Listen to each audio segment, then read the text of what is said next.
This is Pastor Gabriel Swaggart, and what a delight it is to be with you again here today, teaching on the subject this week, Healing is Here, taken from the 15th chapter of the book of Exodus. It's something that I preached on, of course, at camp meeting just a few weeks ago, but in seeking the Lord yesterday and trying to find the mind of the Lord for these little daily video blogs, I felt led to come back to this and to teach on this. And yesterday we kind of dealt with the first two verses that we dealt with, 22 and 23, verses 22 and verses 23 of the 15th chapter of Exodus, dealing with the bitter waters of Marah, and how that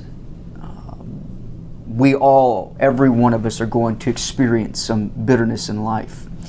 And here's what some people do when they run into those bitter waters. It's found in verse 24. And the people murmured against Moses, saying, "What shall we drink?" Now I'm going to stop here for a moment here today, because I want to deal with the murmuring, the complaining. And and I'm not going to chide anyone, don't misunderstand, but many times, me included, whenever we begin to experience a difficulty in life, whenever we face a bitter water, if you will, a situation that it comes out of the blue and we really just don't understand why. Many times, and I'm guilty of this just as anyone else, the first thing that we do is not only do we ask the question why, but we complain. We begin to complain about what's taking place. And really, in fact, you can see that throughout the wilderness journey with the children of Israel. You can, in essence, see this, and I don't want to say it's the word complaining, but you can even see it in the life of Job. Whenever you read the story of Job and the fact that he had to undergo things that most people would never have to undergo, and he really had no explanation. You know, he complained, if you will, and said that it would be better for me to die. Why was I even born? Let me die. And thank God that the Lord did not answer that request. But I want to focus our attention here today on the complaining. I talked about it a few moments yesterday, but I really want to do our best to talk about it today. The fact that it's wrong for us, and like I said, I'm guilty of it too. It is wrong for the believer, when confronted with the situation, to complain.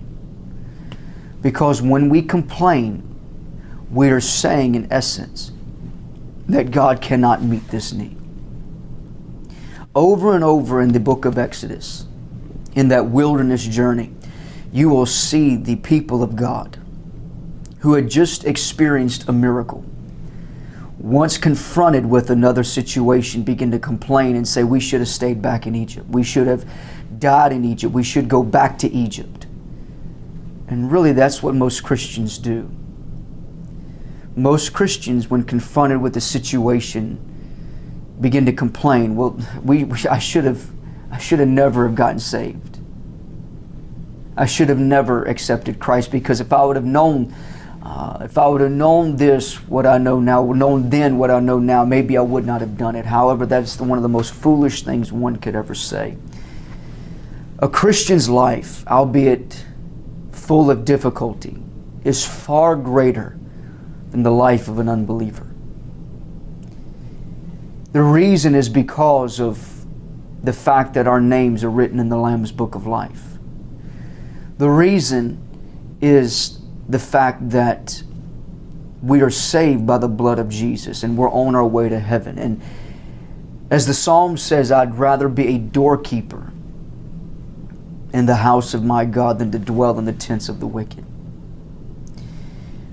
We all at times complain. We murmur. We question. But it was never meant for us to question. But in fact, we are to trust. Now, there's a difference between questioning and trusting. Questioning basically gives the credence that we really don't believe that God can do it. Whereas trusting says that in spite of this, and in spite of the fact that I may not understand why I'm going through this, God, you do, and I'm trusting you. It's never in our best interest to complain, but it's always in our best interest to ask the question, what? Lord, what do you want me to learn? What are you trying to teach me? With every situation, as I mentioned yesterday, everything that God does, He does right. Everything. Everything that He does right because He is right. And everything that He does, it's either regarding our lives, is either caused by God or allowed by God to happen. It's not so He can find out what's on the inside of us because He already knows. It's really for us to find out what is on the inside of us. Every situation that we face in our lives is to teach us two things. To teach us what's on the inside of us, or I should say to show us what's on the inside of us. And secondly, to teach us trust and dependence. We have our roadmap right here. We have everything that we will need right here in the pages of this book. It will give us direction and guidance. But even in the midst of the bitterness of life, instead of complaining, we need to ask the Lord, what are you trying to teach me? I trust you. Lord, I'll trust you and obey. He may not give you an answer right away, but soon He will. If you're going through something right now today, don't fret. The Lord is just teaching you something.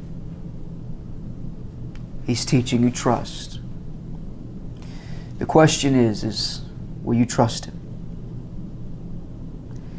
Years ago, I was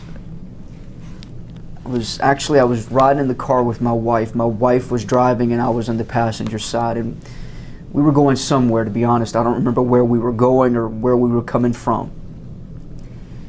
But it was near where we were living at the time, in an apartment somewhere, close here to the ministry. We were living in an apartment, and we were driving through close to where we were, and I was looking out the window, the passenger side of the vehicle.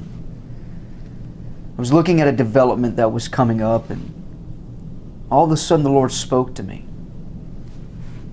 And He just asked me a question. He said, do you trust me? It kind of startled me for a moment because it was just out of the blue. He said, do you trust me? I said, yes, I do. That was it. Never got an answer. I never got an answer. But the question was asked, do you trust me? The answer will always be yes. Because everything He does right. It may hurt our pride, and it may hurt going through it. But God does everything. Whatever He does, whatever He allows, it's not meant to hurt us, but to better us. It's not meant to hurt, but to better us. The question is will you trust Him? Tomorrow we're going to look at the remaining verses 25, and then we'll go on to verse 26. And I pray that the teaching here today has been a blessing. And if you're going through something, don't complain. I know it's easier said than done, but don't complain. Ask the Lord, what are you trying to teach me? He may not answer right away, but He will. The thing is, you must trust Him. Trust Him. We love you. God bless you.